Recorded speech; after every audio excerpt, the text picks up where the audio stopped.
West ইন্ডিজকে হারালেই সোজা semifinal, run rate নয়, এবার শুধু জিতলেই হবে। হ্যাঁ বন্ধুরা, টি-20 বিশ্বকাপ 2024-এর পয়েন্ট টেবিল এখন একদম পরিষ্কার। টিম ইন্ডিয়া জিম্বাবুয়েকে ইতিমধ্যেই হারিয়ে দিয়েছে, আর দিনের ম্যাচে দক্ষিণ আফ্রিকা হারিয়েছে ওয়েস্ট ইন্ডিজকে। যেটা আমরা সবাই চাইছিলাম, প্রথম 2 ম্যাচে সেটাই হয়েছে। এখন বাকি একটাই ম্যাচ, ভারত বনাম ওয়েস্ট ইন্ডিজ, আর এই ম্যাচটাই ঠিক করবে কে যাবে সেমিফাইনালে। কিন্তু এই মুহূর্তে এখন সবার মনে একটাই বড় প্রশ্ন, ভারত কিভাবে সেমিফাইনালে যাবে? কত রানে জিততে হবে, কত উইকেটে জিততে হবে, নেট রান রেটের হিসাব কি আছে? চিন্তা করো না বস, সবটা সহজভাবে ক্লিয়ার করব এই ভিডিওতে।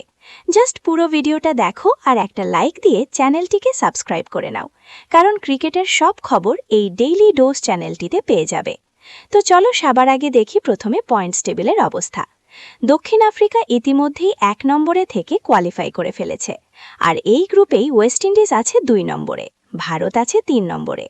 ভারত ও ওয়েস্ট ইন্ডিজ 2 দলেরই পয়েন্ট সমান, কিন্তু নেট রান রেটের কারণে ইন্ডিজ এগিয়ে আছে। তাই এখন অনেকেই ভাবছে ভারতকে কত রানে জিততে হবে যাতে নেট রান রেট বাড়ে। কিন্তু আসল বিষয়টা হলো, এই ম্যাচে নেট রান রেটের কোনো হিসেবই নেই। হ্যাঁ, ঠিক শুনছ, এই ম্যাচে শুধু হার জিতই সবকিছু ঠিক করবে। কালকের ম্যাচের পর সিস্টেম একদম সোজা হয়ে গেছে।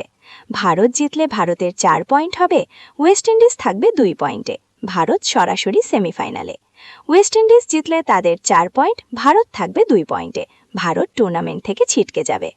মানে এটা এক প্রকার কোয়ার্টার ফাইনালের মতো ম্যাচ, যে জিতবে সে যাবে সেমিফাইনালে, যে হারবে সে বাড়ি যাবে। তাহলে এখন হয়তো প্রশ্ন জাগবে তোমাদের মনে যে তাহলে নেট রান রেটের কি হলো? আসলে নেট রান রেটের বিষয়টা একমাত্র তখনই আসবে যদি ম্যাচ বৃষ্টির কারণে বাতিল হয়ে যায়। ম্যাচ যদি কলকাতার ইডেন গার্ডেনে বৃষ্টির জন্য পুরোপুরিভাবে বন্ধ হয়ে যায়, তাহলে ওয়েস্ট ইন্ডিজ সেমিফাইনালে চলে যাবে, কারণ তখন পয়েন্ট ও নেট রান রেটের ভিত্তিতে তারা এগিয়ে থাকবে। অর্থাৎ ভারতের জন্য ঝুঁকি একটাই, ম্যাচ যেন বাতিল না হয়। ভারতকে ঠিক কত রানে জিততে হবে? অনেকেই ভাবছে 50 রান, 100 রান, বড় মার্জিন দরকার। কিন্তু একদম পরিষ্কার করে বলি, 1 রানে জিতলেও চলবে, 1 উইকেটে জিতলেও চলবে, সুপার ওভারে জিতলেও চলবে, শুধু জিততে হবে।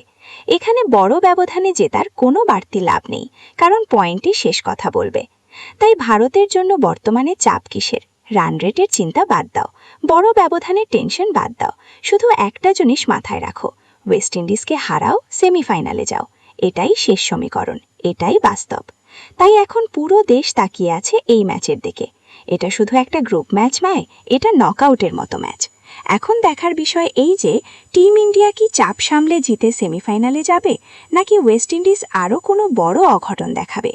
রবিবার মাঠে নামলেই সব উত্তর মিলবে।